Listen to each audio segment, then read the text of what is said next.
Salah satu memori yang paling berkesan buat saya waktu kecil, masyarakat daerah aliran Sungai Mendahara itu cenderung berkebun tumpang sari. Ada kelapa waktu itu sama kopi robusta. Kita tidak terlalu tergantung sama duit, karena di kebun-kebun kita itu ada tanaman palawija, tanam padi sendiri, ada beras, terus sayur mayur dan segala macam itu dari kebun. Ikan-ikan kita bisa cari di sungai.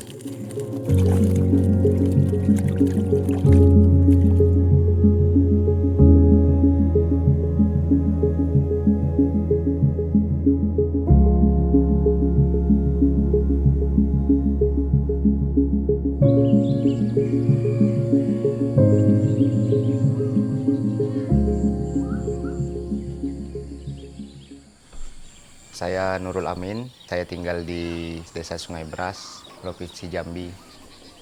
Wilayah kami ini berada di daerah aliran Sungai Mendahara, yang mana itu termasuk dataran rendah bergambut.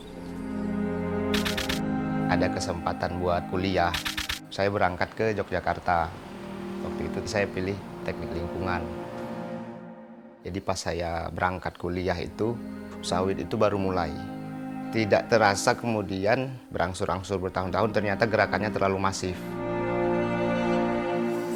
Beberapa kebun abang juga dialih fungsi menjadi sawit.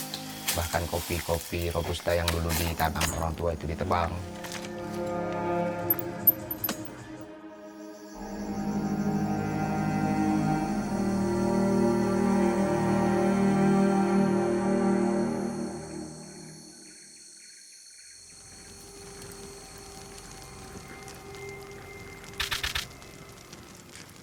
Pada saat saya di Yogyakarta itu kabar yang paling sering saya dengar itu kabut asap dan kebakaran. Sementara saya di Jogja di jurusan lingkungan, kegiatannya juga di kebencanaan. Itu kan cukup memberi dampak ya buat diri saya secara pribadi.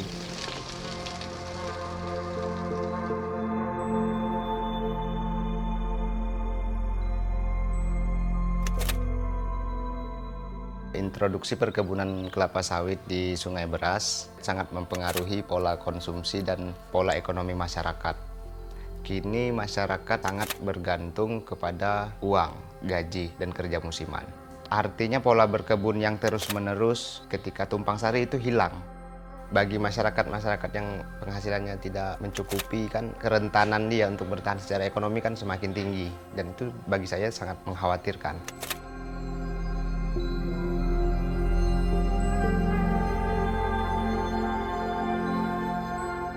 Sekitar tahun 2017 setelah saya selesai, saya akhirnya punya portfolio untuk kerja di hotel. Di situ muncul semacam prinsip ya. Bagaimana saya bisa kerja menyapu di hotel untuk menyenangkan orang, sementara saya tidak menyapu tempat saya sendiri. Karena sudah terlalu lama juga di Jawa kan. Akhirnya saya putuskan saya kembali ke Jambi dan menetap di kampung halaman.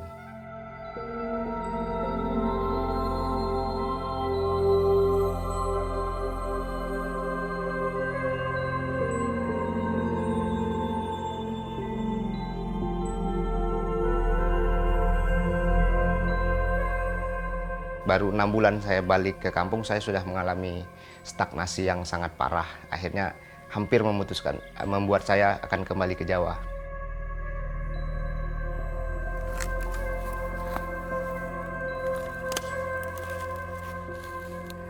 Menurut perhitungan saya waktu itu yang cukup bisa saya kembangkan adalah kopi.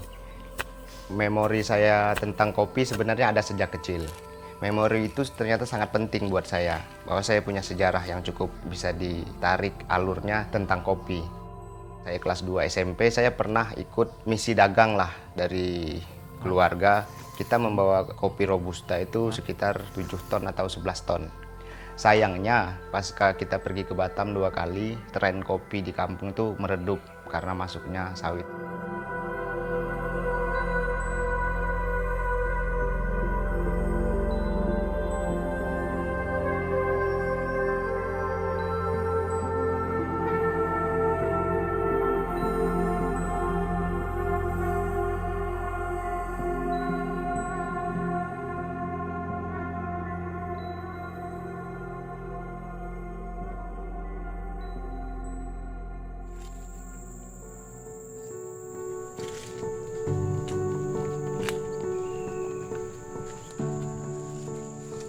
saya mulai bereksplorasi, berproses untuk mengangkat kopi Liberica. Akhirnya begitu saya balik dan akhirnya membentuk kelompok tani, kami lebih memfokuskan diri ke pasca panen sebenarnya. Mungkin untuk pertambahan di kuantitas produksi mungkin belum banyak, tapi yang paling banyak itu terlihat dari pertambahan jumlah tanaman kopi. Dari tahun 2018 yang pada waktu itu di Desa Sungai Beras kita tahunya cuma ada sekitar paling banyak 10 hektar. Dari berbagai kelompok sekarang ada sekitar 50 hektar lahan baru yang ditanam. Jika 1 hektar itu bisa menghasilkan 600 kilo biji, sekitar 30 ton. Itu sangat cukup untuk memenuhi kopi di Tanjung Jabung Timur sebenarnya.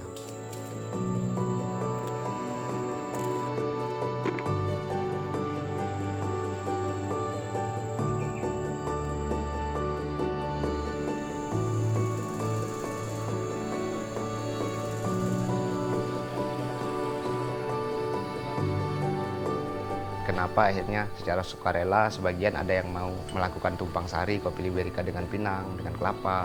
Karena apapun yang namanya monokultur kan sebenarnya sama aja. Masyarakat juga sudah cukup bosan, cukup berpengalaman gitu. Satu komoditas anjlok dan di kebun mereka cuma ada satu komoditas, amburadulnya dapur itu akan langsung terasa. Belajar dari pengalaman itu masyarakat mulai mempersiapkan ketahanan dapurnya sendiri-sendiri juga. Dengan memiliki pola perhitungan yang begitu, saya pikir secara ketahanan ekonomi lebih baik.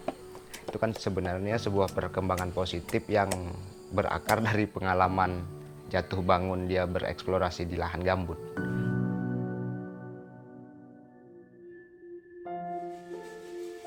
Kopi Liberica yang akan diterapkan setidaknya oleh kelompok kami dan orang-orang yang menyadari bahwa penting buat menjaga lingkungan lebih mengarah kepada agroforestry, di mana itu ada berbagai macam komoditi yang cocok sama lahan gambut dan juga memiliki nilai ekonomis. Artinya tanaman-tanaman lokal itu kan perlu kita inventaris yang mana yang cukup menghasilkan secara ekonomi. Bisa juga kita hitung berdasarkan waktu panen, ada yang tahunan, ada yang bulanan, ada yang 6 bulanan.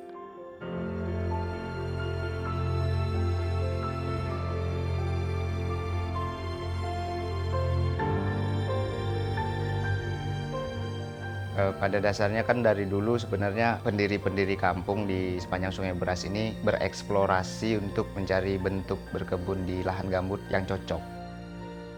Berkebun di lahan gambut memiliki tantangan yang sangat besar. Kalau tidak dikelola dengan baik, ini berbahaya. Bukan malah bisa menghasilkan berkah, malah menghasilkan bencana.